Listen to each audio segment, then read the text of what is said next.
మహారాష్ట్రలో భారతీయ జనతా పార్టీ విజయం సాధించింది. షిండేనే మడతబెట్టారు. అసలు రాత్రికి రాత్రే ఏం జరిగిందంటే అంటూ ఒక వార్త ఇప్పుడు సోషల్ మీడియాలో చక్కర్లు కొడుతున్న నేపథ్యంలో అసలు రాత్రికి రాత్రి ఏం జరిగింది, షిండేను ఎవరు మడతబెట్టేందుకు ప్రయత్నం చేస్తున్నారనేది మనం విశ్లేషణ చేసుకుందాం. ప్రస్తుతం మనతో పాటు ఉన్నారు ప్రముఖ రాజకీయ విశ్లేషకులు, ప్రముఖ సీనియర్ జర్నలిస్ట్ సిఎస్ రావు గారు. సార్తో మాట్లాడదాం. Sir, hi sir. హలో. మహారాష్ట్రలో భారతీయ జనతా పార్టీ ఘన విజయాన్ని సాధించింది. షిండేని మడతబెట్టేశారు. రాత్రికి రాత్రి ఏం జరిగిందంటే అంటూ కొన్ని వార్తలు వస్తున్నాయి. అసలు ఏంటి సార్, రాత్రి ఏం జరిగింది, షిండేని ఎవరు మడతబెట్టారు, అసలు ఏం జరుగుతుంది మహారాష్ట్రలో? మహారాష్ట్రలో ఏం జరిగితే మనకి ఎందుకు అనుకోవచ్చు తెలుగు వాళ్ళు.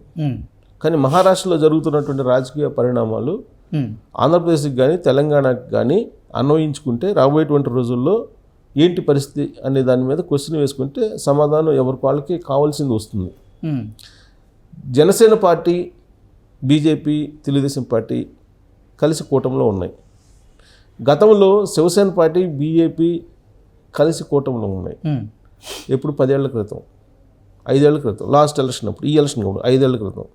ఆ తర్వాత శివసేన పార్టీని ఏం చేసింది బీజేపీ అనేది కళ్ళకు కట్టినట్టు కనిపిస్తుంది మహారాష్ట్రలో. 5 ఏళ్ల క్రితం శివసేన, బీజేపీ ఎలా ఉన్నాయో ఆంధ్రప్రదేశ్లో జనసేన, బీజేపీ అలా ఉన్నాయి ఇప్పుడు. ఓకే. 5 ఏళ్ల తర్వాత, 5 ఏళ్ల క్రితం నుంచి జరిగినటువంటి పరిణామాలు మహారాష్ట్రలో ఏ విధంగా కనిపిస్తున్నాయి అనేది మనం చూసుకుంటే శివసేన నిట్ట నిలువుగా చీలిపోయింది. షిండే శివసేన థాకరే శివసేనగా విడిపోయింది. ఇంతే కదా కనిపిస్తుంది. అవును. 5 ఏళ్ల క్రితం శివసేన లేకుండా బీజేపీ లేదు మహారాష్ట్రలో. ఇవాళ శివసేనని నిట్ట నిలువుగా చీల్చేసి బీజేపీ అధికారంలోకి వచ్చింది. ఇది మనకు 5 సంవత్సరాల మహారాష్ట్ర రాజకీయ చరిత్ర చూపిస్తున్నటువంటి దృశ్యం. అయితే చీలిపోయినటువంటి షిండే, శివసేన తోటి చీలిపోయినటువంటి షిండేని అడ్డు పెట్టుకొని భారతీయ జనతా పార్టీ జెండా ఎగరవేసింది అక్కడ. అయితే ఇప్పుడు షిండేని ఏం చేస్తుంది అని అంటే రాత్రి మడత పెట్టేసింది. అంటే మహారాష్ట్రలో భారతీయ జనతా పార్టీ షిండేని మడతబెట్టినట్లే ఆంధ్రప్రదేశ్లో భారతీయ జనతా పార్టీ జనసేనని, పవన్ కళ్యాణ్ గారిని అలాగే చేయబోతుందా?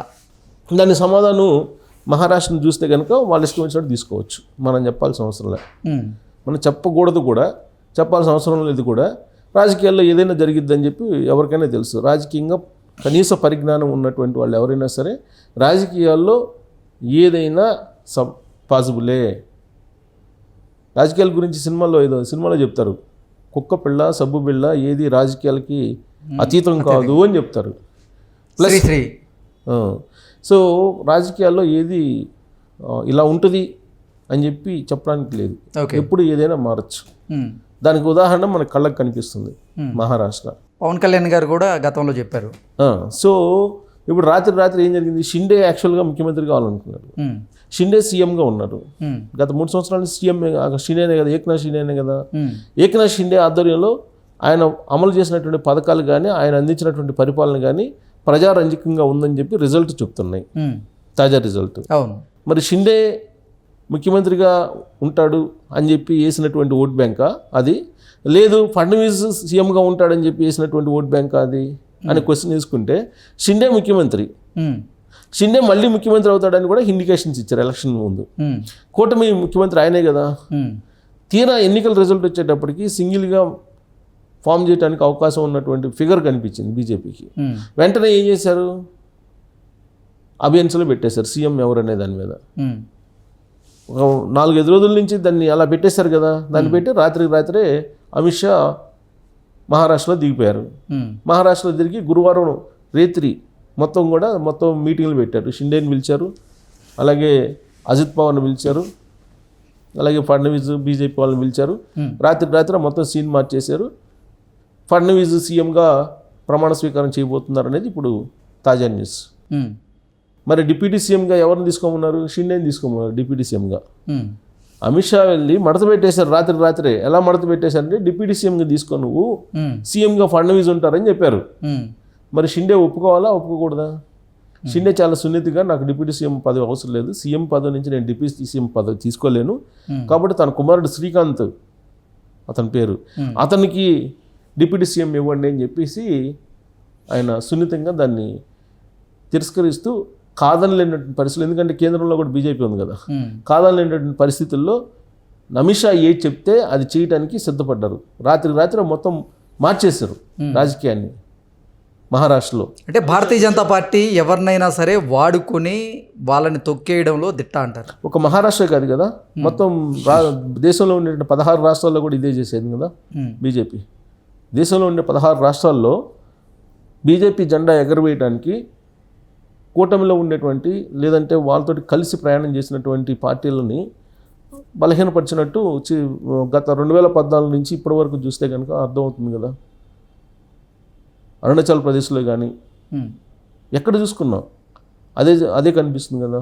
కానీ భారతీయ జనతా పార్టీ నాయకులు కానీ కార్యకర్తలు కానీ ఏం చెప్తున్నారంటే భారతీయ జనతా పార్టీకే మహారాష్ట్ర ప్రజలు ఎక్కువగా సీట్లు ఇచ్చారు కదా, ఇక ముఖ్యమంత్రి పదవి భారతీయ జనతా పార్టీ నుంచే ఎందుకు కాకూడదు అంటూ వాళ్ళు వెనకేసుకొచ్చేటువంటి అది ముందే చెప్పినట్టయితే బాగుండేది కదా.